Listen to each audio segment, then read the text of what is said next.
Yay. Hello, everybody. So sorry, we are just a couple of minutes late from our standard live time, but I'm going to give everybody just a few minutes to jump on and hang with us.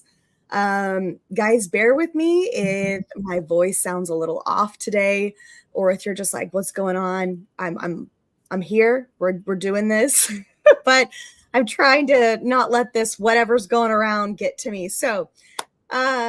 Katie is here with us today, guys, and you guys always see the person that is going to be our guest. And I am really looking forward to today's conversation because University Tees is doing something different than I have heard from, anybody in our industry. And we're going to dive into that today, as well as going over just really kind of understanding what University Tees business is.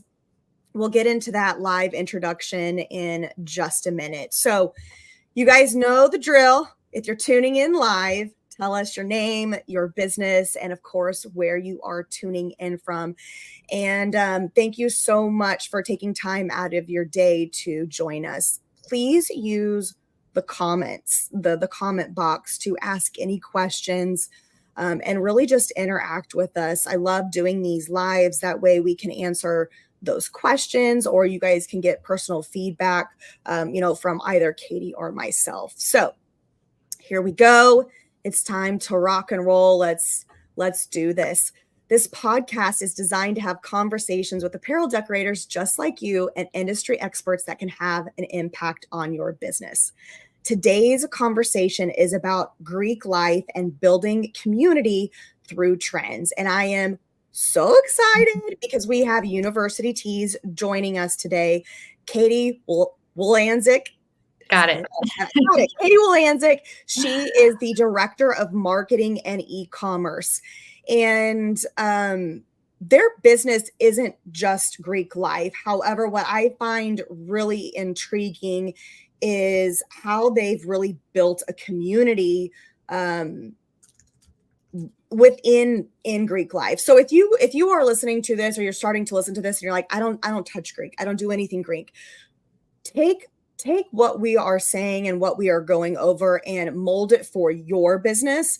This is just what they have done to really kind of grow theirs. And I've been to their facility. It is massive. So when I say they have, really kind of taken something and made it huge, it's truly that. So Katie, thank you so much for your time today. Give us a little bit, brief background on University Tees, and then of course yourself and what you do with the company. Yeah, absolutely. Thanks for having me. So excited for today. And I hope a lot of what we talk about, like Kelly said, does relate past college and Greek life. Like there's just standard marketing 101, like playbook practices and like what we've done that I think everyone can take from this. So super excited. So some more background on UTs. So we've been around for about 20 years. We were founded in 2003. Our founders were actually attending Miami University, and they were facilitating merch for their fraternity. It was kind of a clunky process. There wasn't really like a good college provider to get them good merch. So they said, like any entrepreneur really does, they said there has to be a better way. So they started UTs off of that. They outsourced their orders to production facilities, started hiring more campus managers like themselves, started working with other organizations and facilitating merch. So that started in 2003. And then now we've grown into what we are today. We've hired more campus managers and just keep doing the same thing, but are across 350 college campuses. We have about 700 campus managers. So we've really taken what the founders did in 2003 and like flourished that to what it is today. So yeah, like Kelly said, our production facility, we're super proud of it. In 2021, we built a new facility. It's 90,000 square feet. So we're really proud of the college growth has allowed our in-house production to like fuel to what it is today and expand to more than just college, but being like a big decorator in the Midwest. Yeah. I love it. Yeah. So, guys, what we're really going to dive into is those campus managers. And before we kind of, I guess, get into how that came to life, How would you describe what a campus manager is? Yeah. So they're a current college student and they facilitate a chapter or an organization's merch order. So if like a sorority fraternity or a college wanted to get, hey, we want to get shirts for an event, they're on campus collaborating with them to get their design, pick their product, coordinate back with UT's HQ and get them their order. So they really are like they're more than what you would think of a general ambassador, like the industry ambassador. They're like a sales rep. They're just a current college student. And I think that the success and value like we've seen with it is that the customers like working with a peer. Like they like being next to someone who like gets it and they're actually in their Sure. same place. Yeah, like currently in college. So that's what they do on campus for us. So, how did this kind of evolve? Where did the whole, campus manager come from? I know the company was started in 2003, but was it this like epiphany? Oh, we need to have, boots on the ground in campus, or did somebody bring that idea to you guys?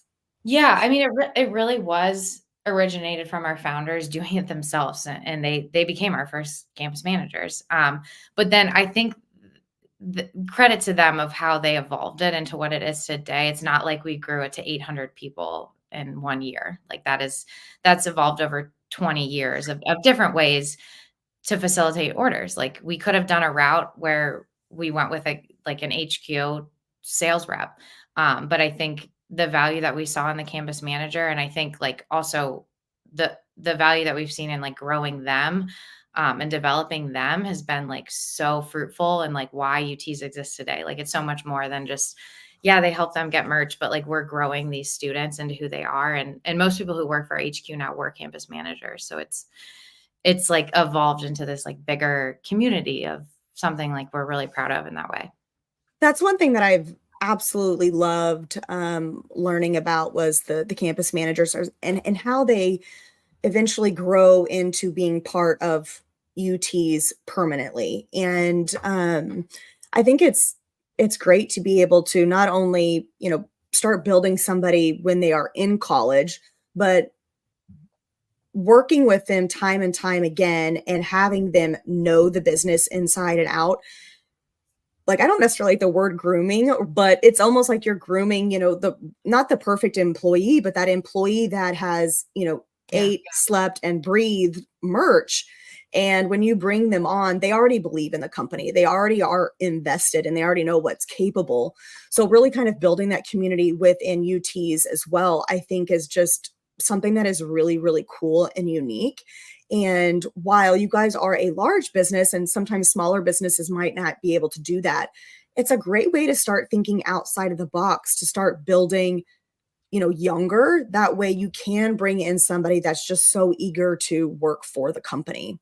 Oh, absolutely. And like we have so many interns that we have all the time that any business could have. Like they are so eager to learn and they're some of like they've given us some of the best marketing and sales ideas like we've had over the years. And I think anyone can learn from that. Like there's so much value they can learn from working with a marketing organization or a sales organization as an intern and then eventually move into a full-time role. And I think the cool part that we've learned too with the Canvas Manager program is like we're giving them optional resources. We're giving them optional sales trainings, conferences, etc. But they don't have to do it. But the ones that do are the ones that shine and the ones that like stay in our community and in UTs. But I think anyone can do that, and it doesn't need to be. It can be at a small scale too. It can start at something lower.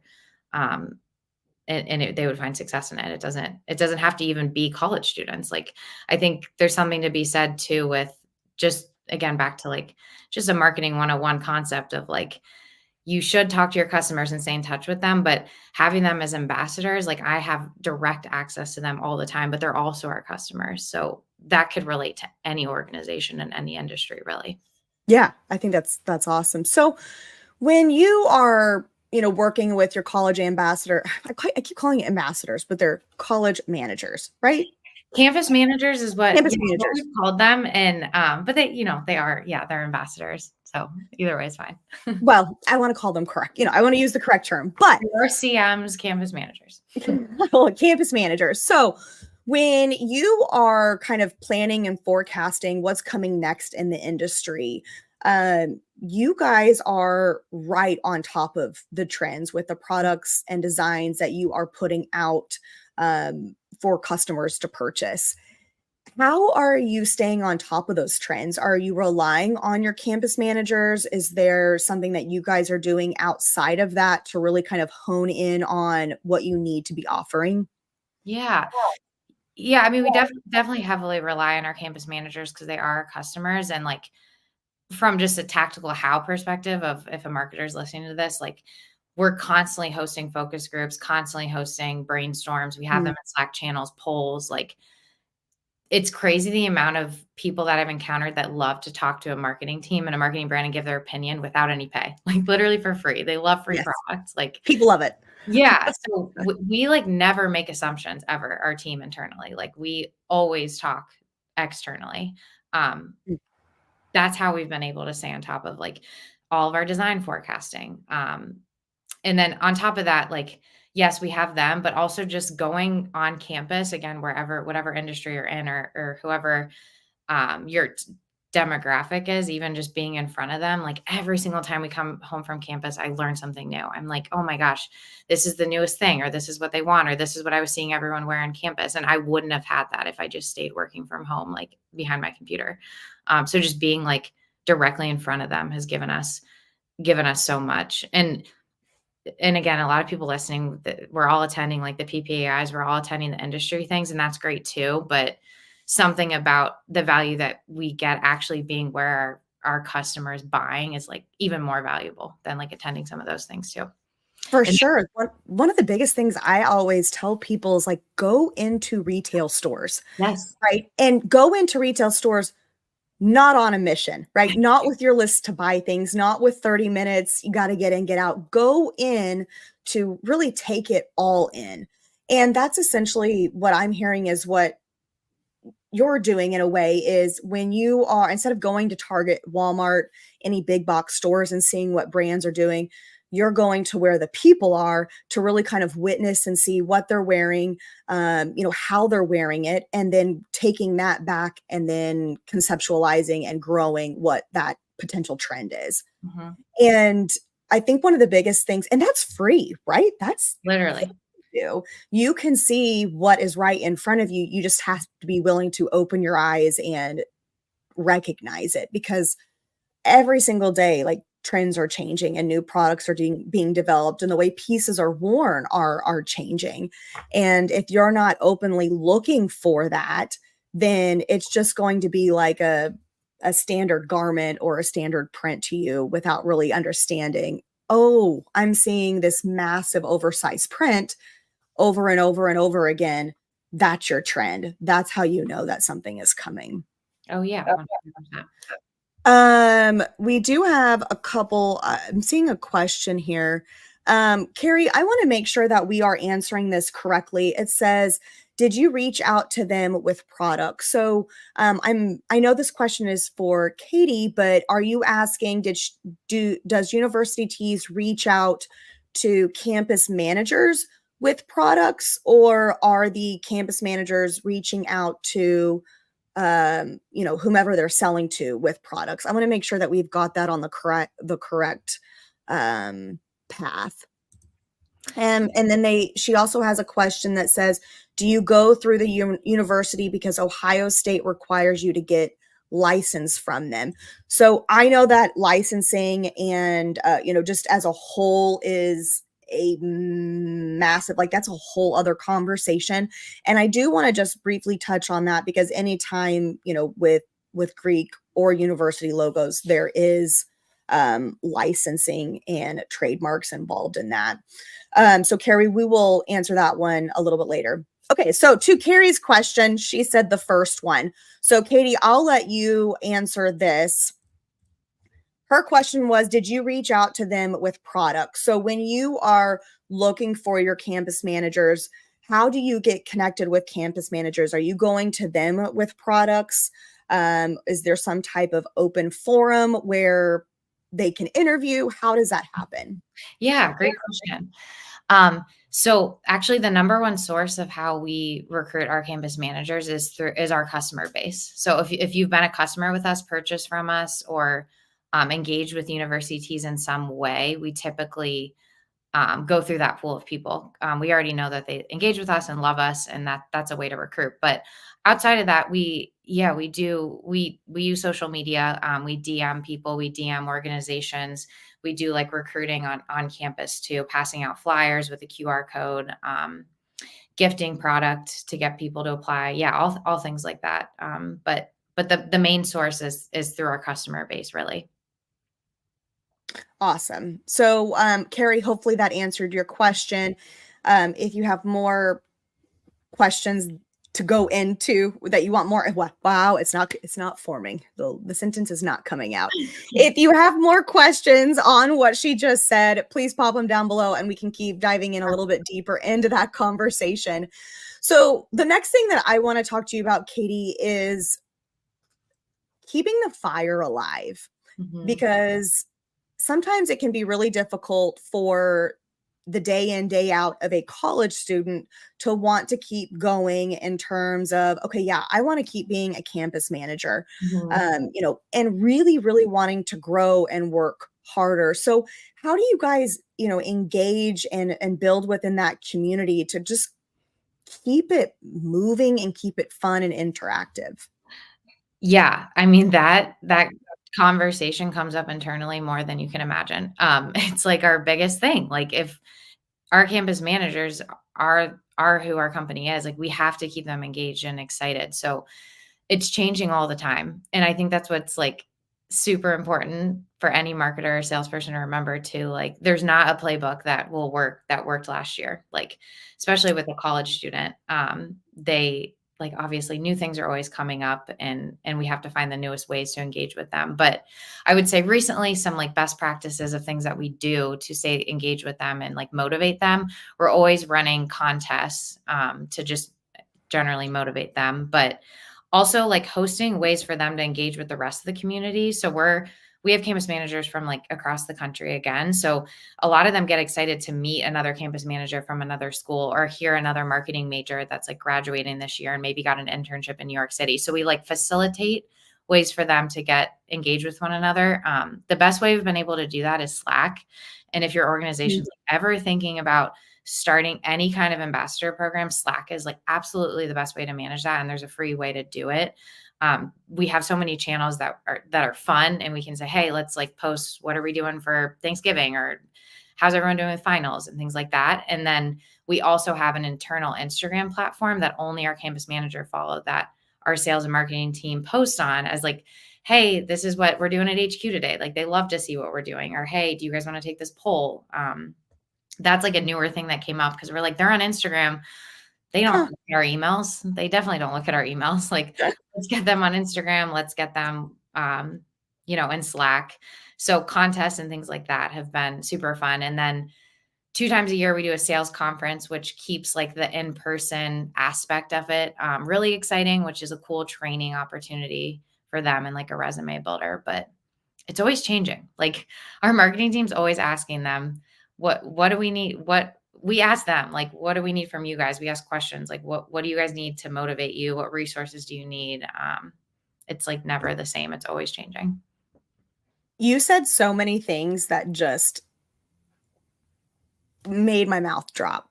One is that what you're doing today is not going to work for tomorrow. Those weren't your exact words, but that's essentially what you said. Absolutely. And sometimes in our world, in our industry, it's so easy to keep doing the same thing over and over and over again, right? Or even finally building up that pattern or that system that works, and that's what you know, that's what you do, Mhm. and you don't deviate from the plan. Where in this case, you guys are constantly changing from year to year Mhm. on what you need to do to keep them, engaged, to keep them excited, to keep them wanting to do this.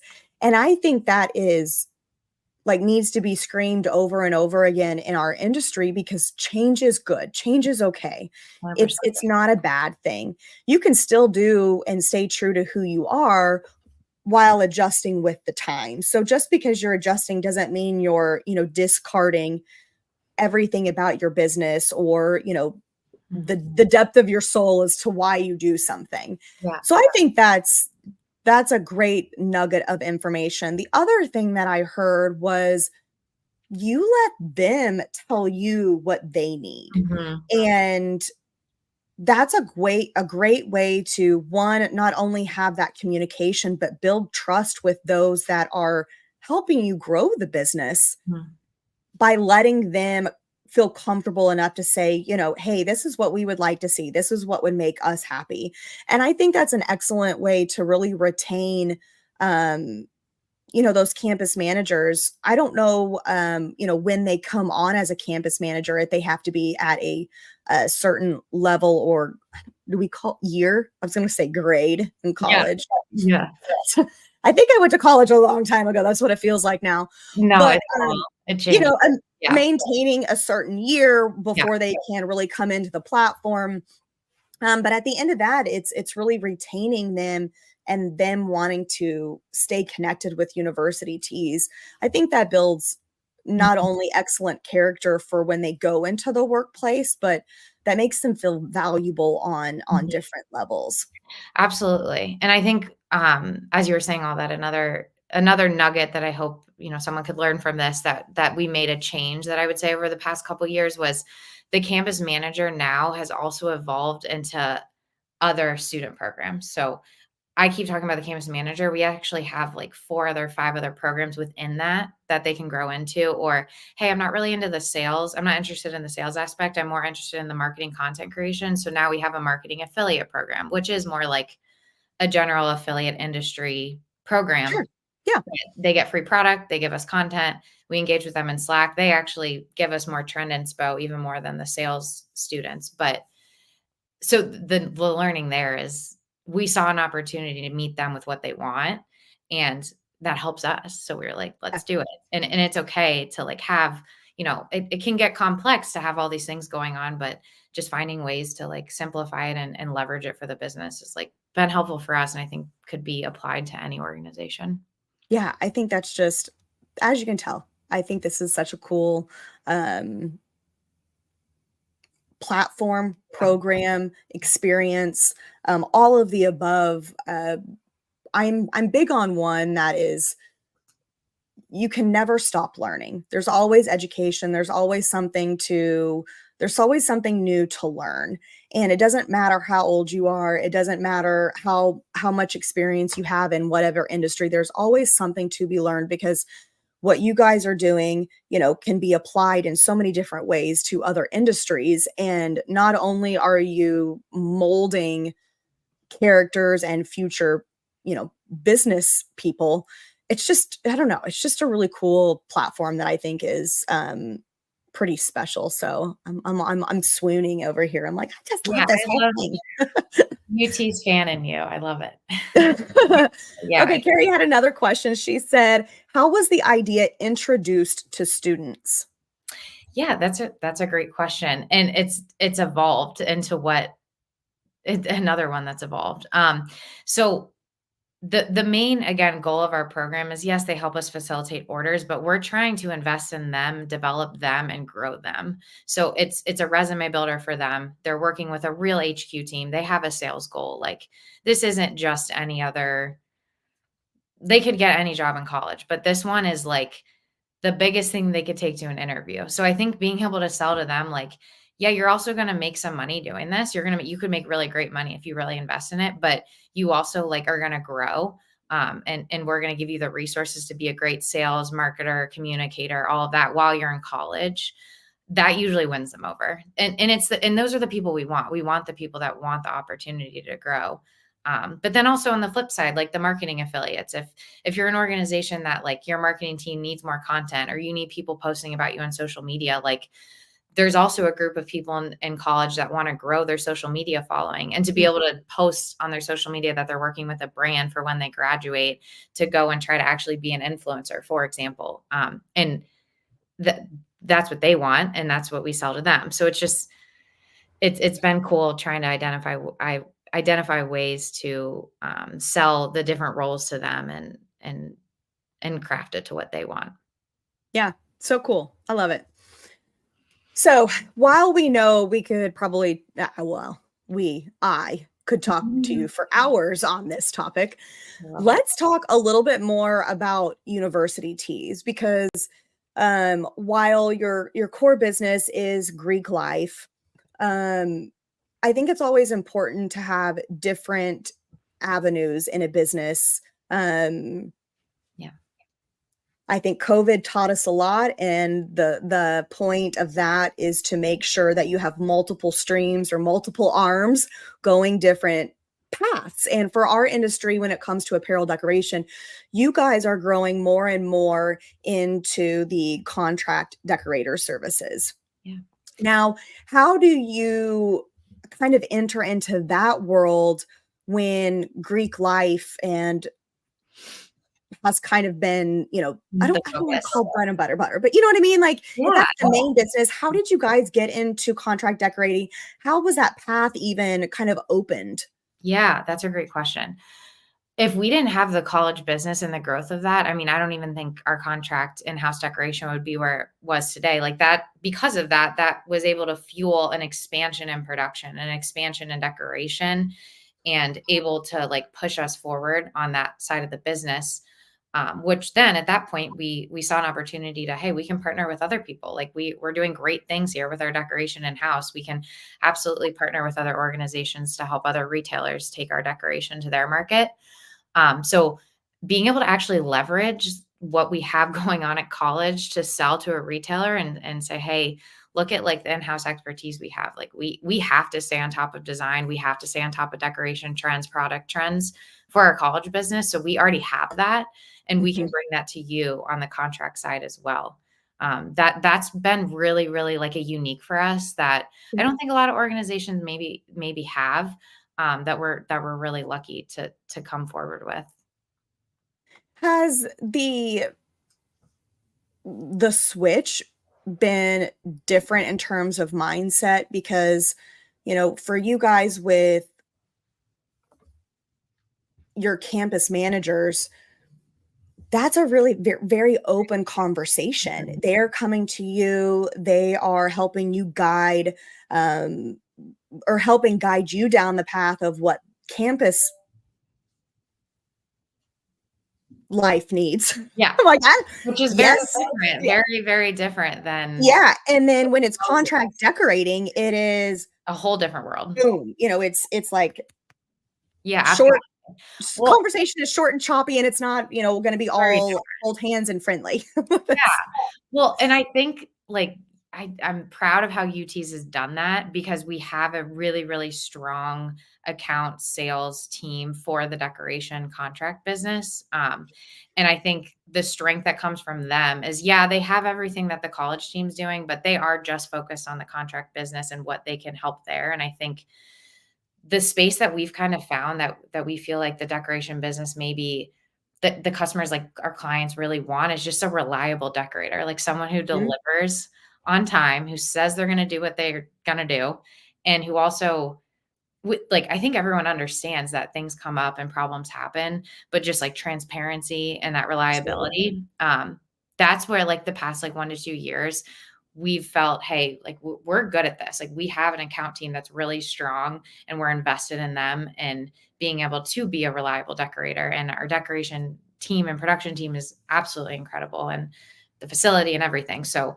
I think having that separate team has been able to also fuel the contract growth, and that's where I definitely see like the future of our organization going, is continuing to build those two, but to come together and share connections between the two, share trends that the college space is seeing, share trends the contract space is seeing, whether it's from decoration or apparel.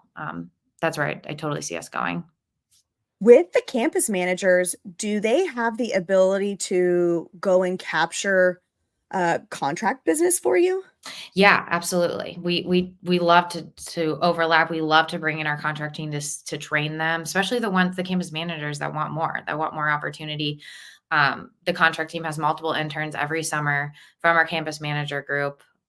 We just recently hired a campus manager onto the contract team. So much overlap. We're lucky there.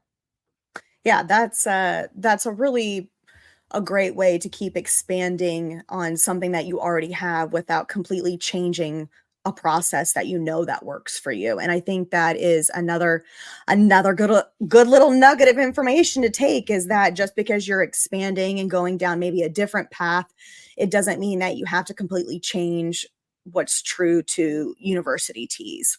Yeah, absolutely. Now, one before we wrap up really fast, Mhm.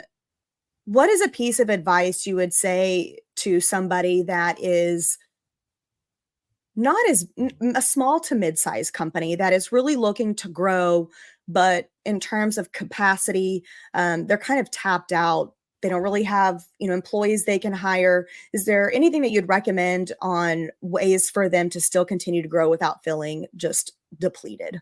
Yeah. Well, clearly through this conversation, I'm an advocate of ambassador program. So I'm going to lean into that a little bit just because UT's has grown like not in a typical sense. Like we don't have big marketing budgets. We're not investing in paid media as much as like a big brand is. We could be, but that's not the path we took. Like, and that's not the path many organizations can take. Like we all have to be resourceful, like marketing and sales. Like we have to do what we have to do. So we we found a lot of success in being able to grow an ambassador team and like a student program and interns to help us with really low resources.